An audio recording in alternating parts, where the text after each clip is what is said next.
যেখানে কথা ছিল যে রোহিঙ্গাদের একটা শান্তিপূর্ণ একটা বিচার হবে, রোহিঙ্গাদের একটা শান্তিপূর্ণ বিচার হবে।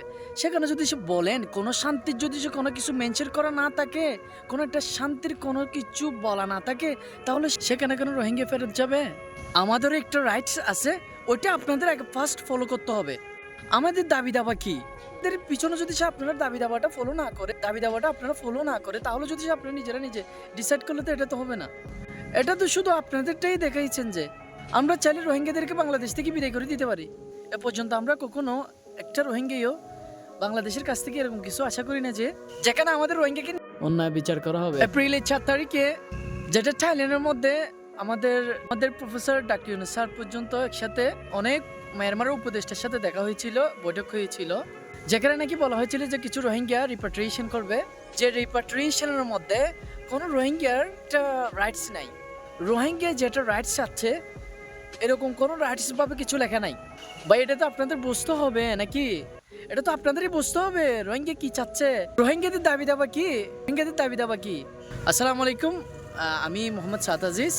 আমি মায়ানমারের জন্ম, আমার মা বাবা হচ্ছে গিয়ে রোহিঙ্গা। সো আমি অ্যাকচুয়ালি সবার কাছে সরি, বিকজ আমার এই ভিডিওটা একটুখানি লেট করে ক্রিয়েট করা হচ্ছে। কারণটা হচ্ছে গিয়ে আমার বিজির কারণে আমি এই ভিডিওটা ক্রিয়েট করতে পারিনি। সবার কাছে একটা রিকোয়েস্ট থাকবে, আমাদের রোহিঙ্গা যারা আছেন তারা হচ্ছে গিয়ে আমার ভিডিওটা ফার্স্ট অফ অল আগে শেয়ার করে দিবেন। কেউ এই ভিডিওটা শেয়ার করার জন্য বলে যাবেন না। সো 4 তারিখে যখন আমি আমাদের প্রফেসর ডাক্তার ইউনূস স্যারের পেজের মধ্যে লাইক ফেসবুকের মধ্যে যে স্টেটমেন্টটা দেখি, তখন আমি 1 বাই 1 ক্লিয়ার করি পড়ি। দেন আমি নিজে বুঝতে পারলাম যেখানে আমাদের কোনো রাইটসের, আমাদের কোনো দাবি দাবার কিচ্ছু উল্লেখ করা হয়নি। আমি নিজে পড়ার পরে নিজে নিজে অবাক হয়ে গেলাম। অ্যান্ড আপনারাই সকলে গিয়ে হচ্ছে এটা জিনিসটা পড়িয়ে আসবেন। দেন আপনারাই বুঝতে পারবেন যে পড়ার পর হচ্ছে আপনারা নিজেই নিজে ক্লিয়ার হতে পারবেন যে ওখানে কি লেখা আছে। আর আমাদের জন্য, রোহিঙ্গাদের জন্য কি মায়ানমারে যাওয়া কি এটা কি ইম্পর্টেন্ট কি না আপনি নিজে নিজে বুঝতে পারবেন।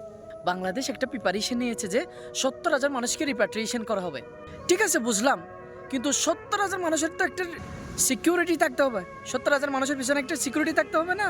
আমরা তো ওখানে 70 জনের সিকিউরিটি দেখতেছি না। কোথায় যেতাম আমরা? যেখানে আমাদেরকে নিয়ে যাওয়া হবে সেখানে এখন মায়ানমার দখল পর্যন্ত নাই।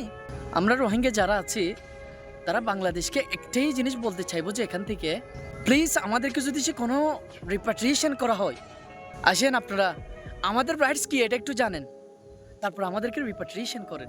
আমাদের কাছ থেকে জানি নেন যে আমাদের কাছে কি কি রাইটস চাওয়া আছে মায়ানমার থেকে। বুঝলাম আমরা রিপাট্রিয়েশন করেছি, যেখানে নাকি আমাদের রিপাট্রিয়েশন হবে সেখানে কিন্তু শান্তি নাই। আবার দেখবেন যে next after 2 month, after 3 month, after 1 ইয়ার আপনাদেরই দেশে আসতে হবে। তখন এটা কি কোনো রিপাট্রিয়েশন হলো? এটা মাস্ট বি আসতে হবে।